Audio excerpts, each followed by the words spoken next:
জিজ্ঞেস করা হয় যে পাহাড় আর বিচের মধ্যে কোনটা পছন্দ, তো আমি এক কথায় বলবো বিচ। পাহাড়ের যেমন এক মনোরম সৌন্দর্য আছে, তেমনি বিচের কাছে এলে এক অদ্ভুত শান্তি পাওয়া যায় মনে। বাট আমেরিকাতে এসে আমি যে বিচের ছবি দেখেছি সেটি কি একদম আমাদের ইন্ডিয়ার মতো? চলুন আজ সেই গল্পই করি আপনাদের সাথে। হাই, আমি সহেলি, আর আপনারা সবাই কেমন আছেন? আশা করি সবাই খুব ভালো আছেন। আজকের যে ব্লগটি শেয়ার করছি, এই ব্লগটি একটু পুরনো দিনের। চলুন আজ আমার জীবনের এক পুরনো স্মৃতি দেখাই আপনাদের। এই দিনটি ছিল রবিবার আর তারিখটি ছিল 13 জুলাই। এখন ঘড়িতেই 10:30 মতো বাজছিল। টুকুস টিনটিনকে ওর বাবা নিয়ে যাচ্ছিল স্নানে, আর এদিকে আমি রান্নাঘরে রান্না চাপিয়েছিলাম।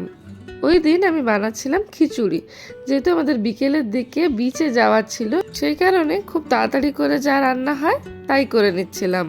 খিচুড়ি বানানোর রেসিপি তো নতুন করে বলার কিছুই নেই, বাট আমি আপনাদের দেখাই কিভাবে আমি খিচুড়িটা বানাই। আমি প্রথমে এইভাবে চাল আর ডালকে সিদ্ধ করতে বসিয়ে দিই, আর সিদ্ধ হয়ে গেলে উপর থেকে আমি এইভাবে ফেনাটা তুলে দিই। আর তার আগে খিচুড়িতে যা যা সবজি দেবো সেগুলোকে একটু ভেজে তুলে রেখেছি। তো চাল ডাল মোটামুটি হাফ সিদ্ধ হয়ে এলে আমি তার উপর থেকে ভেজে রাখা সবজিগুলোকে দিয়ে দিই, তারপর একসাথে এটাকে সিদ্ধ হতে দিই। এটা সিদ্ধ হতে হতে আমি পাশে একটা মশলা বানিয়ে নিই খিচুড়ির জন্য। তো তার জন্য আমি অন্য একটি গ্যাসে একটি ফ্রাইং প্যান বসিয়ে তাতে তেলে কিছু জিরা ফোড়ন দিয়ে তাতে দিয়ে দিচ্ছি একটা বানিয়ে রাখা মশলা। এতে কিছু নেই, আছে একটু আদা বাটা, তার সাথে সমস্ত গুঁড়ো মশলাগুলো দিয়ে একটু জল দিয়ে একটা ঘোল বানিয়ে ওটাই দিয়ে দিয়েছি। গুঁড়ো মশলা বলতে যা যা আপনার ঘরে থাকে, ওই ধনে গুঁড়ো, জিরে গুঁড়ো, হলুদ গুঁড়ো, একটু লঙ্কা গুঁড়ো, ওই আর কি। তো ব্যাস এই গুঁড়ো মশলাটা একটু হয়ে এলে তার উপরে আমি দিয়ে দিই একটু টমেটো কুচি। এবার এই মশলাটাকে আমি ততক্ষণ কষাই যতক্ষণ না টমেটোটা গলে যায়। তো এই যে দেখুন টমেটোটা একদম গলে গেছে। এবার আমি এই মশলাটি ওই সিদ্ধ খিচুড়ির উপরে ঢেলে দিই। ব্যাস আমার খিচুড়ি রান্না কমপ্লিট। এরপর আর কিছুই নয়, এরপর শুধু এই নুন চিনিটুকু টেস্ট করব। আর এই যে আমার খিচুড়ি রান্না প্রায় কমপ্লিট, জলটা আর একটু মরবে, তারপরেই নামিয়ে নেব। আর এই দেখুন আমার খিচুড়ি রান্না হতে হতে এই বুড়ো বুড়ির স্নানও কমপ্লিট। তো আমার খিচুড়ি রান্না তো হয়ে গিয়েছিল। ওই দিন ছিল আমাদের ওটি লাগ, তার সাথে একটু ইলিশ মাছ ভাজা করেছিলাম। আর দেখুন না ওই দিন টুকুস টিনটিন স্নানের পর কি করছিল। একটু বেশি শান্ত হয়ে গেল না?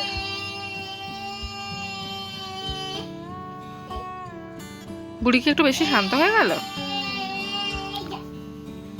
আর এই বুড়োটাকে দেখুন, অনেকক্ষণ পরেও মাকে পেয়েছিল, তাই কত আদর মাকে।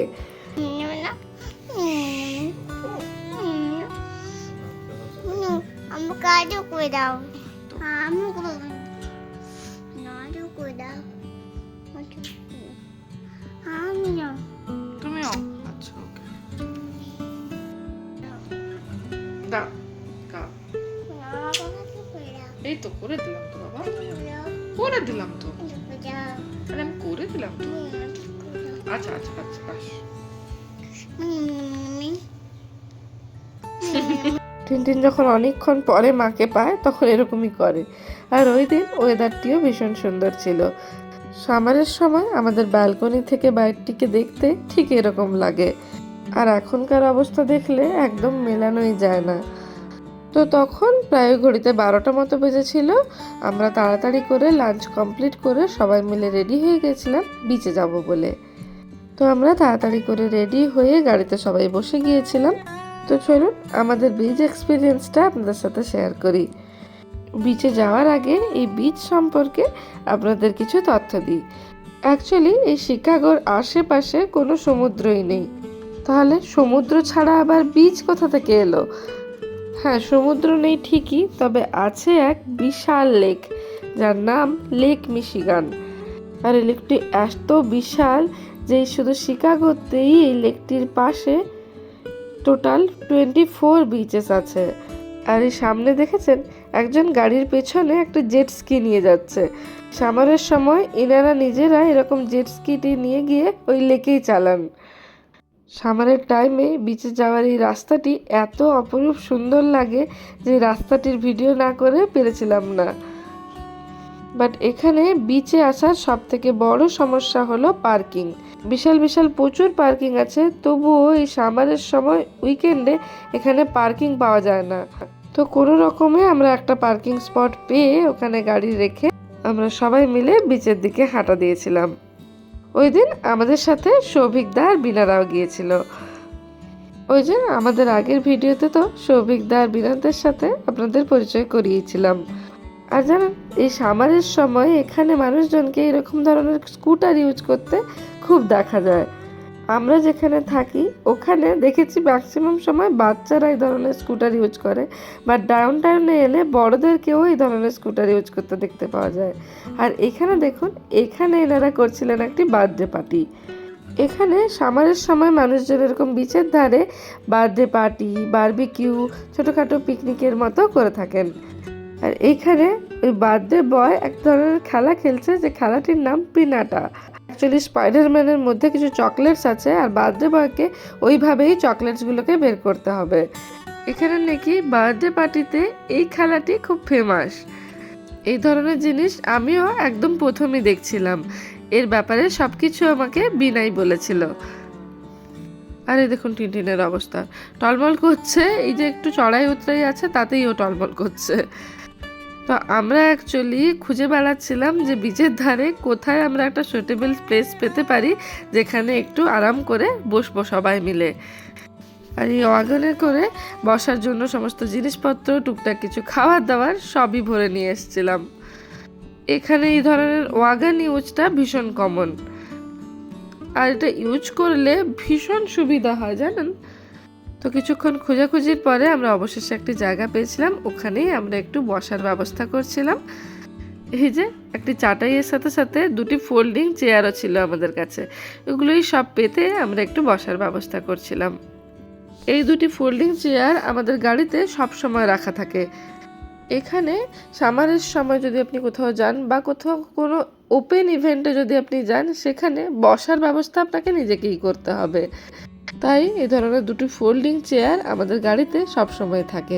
আর এবার দেখুন টুকুস, টিনটিন সবাই বিচে যাওয়ার জন্য একদম রেডি হয়ে গিয়েছিল। আর জানেন, এই যে টুকুসের ড্রেসটি দেখছেন, বিচ ড্রেসটি, এটি আমি ইন্ডিয়াতেই কিনেছিলাম। ও যখন 3 মাসের ছিল তখনই। এত ভালো লেগেছিল দেখে যে কিনে নিয়েছিলাম। আর দেখুন এখন 3 বছর বয়স হয়ে গেল, এতদিনে ও প্রথমবার এই ড্রেসটি পরেছে। তো বাচ্চারা তো বালিটালি নিয়ে খেলতে ব্যস্ত হয়ে গিয়েছিল, আর আমরা বড়রা সবাই মিলে গল্প করছিলাম।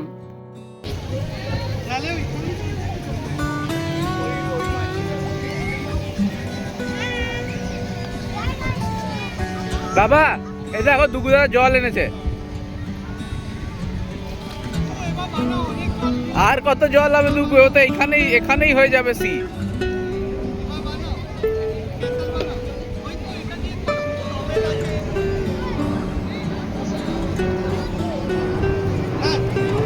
তো বাচ্চারা অ্যাকচুয়ালি স্যান্ড ক্যাসেল বানাতে চাইছিল, সেই কারণে জল ঢেলে ঢেলে বালিগুলোকে ভিজাচ্ছিল। আর ওদেরকে বাবারাই বেশি সামলাচ্ছিল, আর আমরা 2 মা দূর থেকে বসে ওদের দেখছিলাম আর গল্প করছিলাম। তো চলুন এবার বলি যে ইন্ডিয়ার থেকে এখানকার বিচে আলাদা কি ছিল। প্রথম যেটা আলাদা মনে হয়েছিল, যেহেতু এটা সমুদ্র নয়, তাই সমুদ্রের গর্জন যেটা বিচে বসে আমরা পাই ইন্ডিয়াতে, সেটি একদমই পাওয়া যাচ্ছিল না। আর যেহেতু এটি লেক, তাই এটির জলও মিষ্টি, নোনা জল নয়। তাই সমুদ্রের ধারে যে একটা নোনা হাওয়া পাওয়া যায়, ওই হাওয়াটিকেও আমি বেশ মিস করছিলাম। সমুদ্রের সেই নোনা হাওয়াটি ছিল না বটে, বাট এক সুন্দর মনোরম হাওয়া বইছিল, যেটি বেশ ভালো লাগছিল। আর শানিকে দেখেছেন, ও ছেলে মেয়ের ফটো তুলতেই ব্যস্ত ছিল। আর দেখুন মেয়ে যেদিকে যেদিকে ঘুরছে, বাবাও তার সামনে সামনে ছুটছে যাতে ওর একটা সুন্দর ফটো তুলতে পারে। আর এদিকে বাচ্চাদের থেকে আমরা একটু দূরে বসেছিলাম বলে সানি এবার চেয়ার নিয়ে ওদের পাশাপাশি গেল, যাতে ওদেরকে লক্ষ্য নজর রাখতে পারে। বাট নিজেই একটা কুকুর দেখে ভয় পেয়ে যায়। দেখুন একবার ওর অবস্থাটা। তো এখানে এই একটি জিনিসও আমি বেশ অন্যরকম দেখেছিলাম। এখানে মানুষজন বিচে ওদের পোষ্যদেরও নিয়ে আসে, সেই কারণেই বিচের ধারে আপনি প্রচুর কুকুর বিড়াল দেখতে পাবেন। বাট এগুলো কোনোটাই স্ট্রিট ডগ নয়, কারণ এখানে স্ট্রিট ডগ দেখতেই পাওয়া যায় না। এই কুকুরগুলো কারোর না কারোর পেট।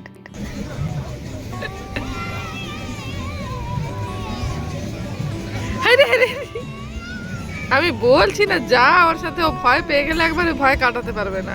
হ্যাঁ, টিনটিনকে দেখেছেন? ওকে অ্যাকচুয়ালি ডুগ্গু টেনে নিয়ে গেছিলো। ও যে বালতিতে করে জল আনছিল লেক থেকে, ওই জলই আনার জন্য ওকে টেনে নিয়ে গেছিলো। আর ওখানে গিয়ে ও ভয় পেয়ে গেছে, ওই কারণেই কাঁদতে কাঁদতে ছুটে ছুটে এসছে। আর এত জল ঢেলেও বালিকে ভেজাতে পারেনি, সেই কারণে ওদের ক্যাশেলও ঠিকভাবে তৈরি হচ্ছে না। ডুগু হলো সৌভিকদার বিনার একমাত্র ছেলে, আর টুকুস টিনটিনের আমেরিকা আসার পর প্রথম ফ্রেন্ড।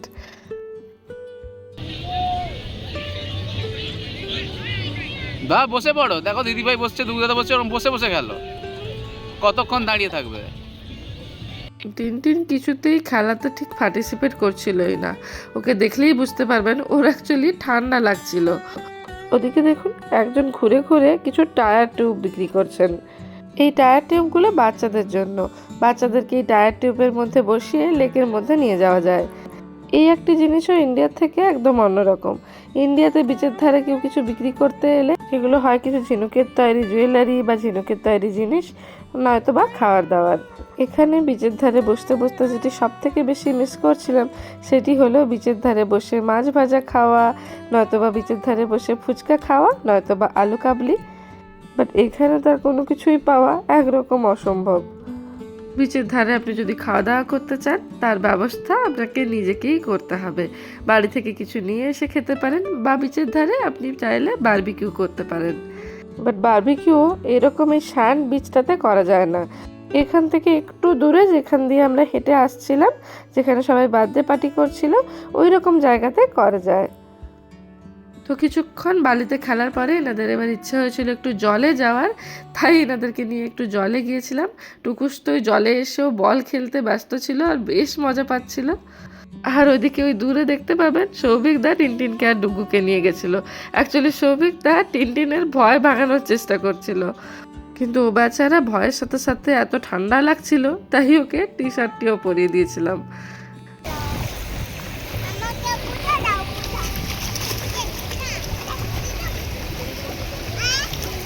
আসতে লেগে যাবে ডুগুদাদাকে।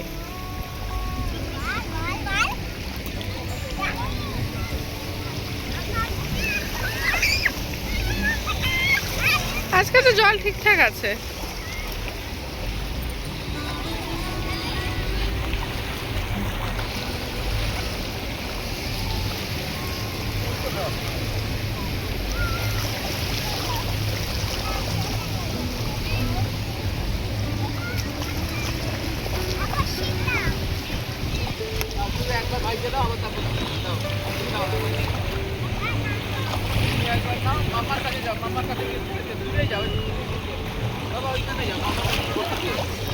দাও, এখানে জলে রাখো, জলে রাখো, বোটকে জলে রাখতে হয়। হ্যাঁ, এই দেখো বোটটা কি সুন্দর যাচ্ছে, দেখো। যা, উল্টে গেল, বোট উল্টে গেল, তো সোজা করে দাও, সোজা করে দাও, সোজা করো। এই তো, এই তো, আবার উল্টে যাচ্ছে।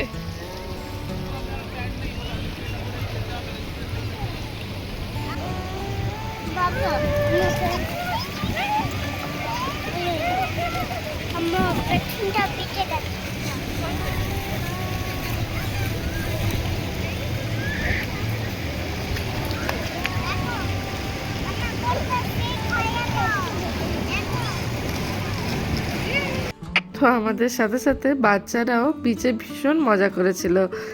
যদিও টিনটিনের একটু অসুবিধাই ছিল, ওই জলে নামা, জলে যাওয়া এগুলো একদমই পছন্দ করে না। বাট টুকুস আর ডুগু ভীষণ মজা করেছিল। তো বেশ অনেকক্ষণ বিচে খেলাধুলার পর আমি বাচ্চাদেরকে একটু খাইয়ে নিচ্ছিলাম। আর দেখলে বুঝতে পারবেন আস্তে আস্তে অন্ধকার নামতে শুরু করেছিল। এই টাইমে ঘড়িতে প্রায় 8টা মতো বেজে গিয়েছিল। বাট যেহেতু এটি ছিল সামার টাইম, তাই তখনও এখানে অন্ধকার পুরোপুরি নেমেছিল না। সামার টাইমে এখানে সন্ধ্যা হতে হতে প্রায় 8:30 বেজে যায়। আর এদিকে টুকুসকে দেখুন, ও কান্নাকাটি করছে, ও বাড়ি যাবে না, ও আরও বিচে খেলবে ওই বালি নিয়ে। বাট যেহেতু এবার অন্ধকার আস্তে আস্তে নামছিল, তাই আমরা সব কিছু গোছ গাছ করে এবার রওনা দিচ্ছিলাম বাড়ির দিকে।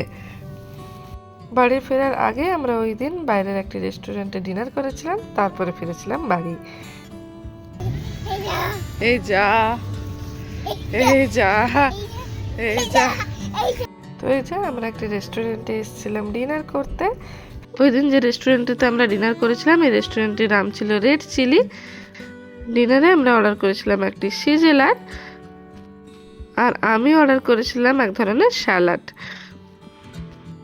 টিনটিনকে দেখুন, ও এখন পেন্টিং করতে ব্যস্ত।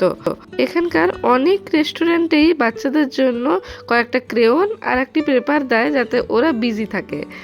সত্যি তা কাজেও দেয় জানেন। তো আমাদের ডিনার কমপ্লিট হওয়ার পরে আমরা রওনা দিয়েছিলাম বাড়ির দিকে। এখন দেখুন অন্ধকার প্রায় নেমে এসছে। তো চলুন ভিডিওটি আজ এখানেই শেষ করলাম। ভালো লাগলে একটা লাইক করে দেবেন আর অবশ্যই আমার চ্যানেলটিকে সাবস্ক্রাইব করে রাখবেন, তাহলে আপনাদের সাথে আমার এই ছোট ছোট গল্পগুলো আরও হতে থাকবে। সবাই ভালো থাকবেন, সুস্থ থাকবেন। আজকের মতো আসি। Thanks for watching, by.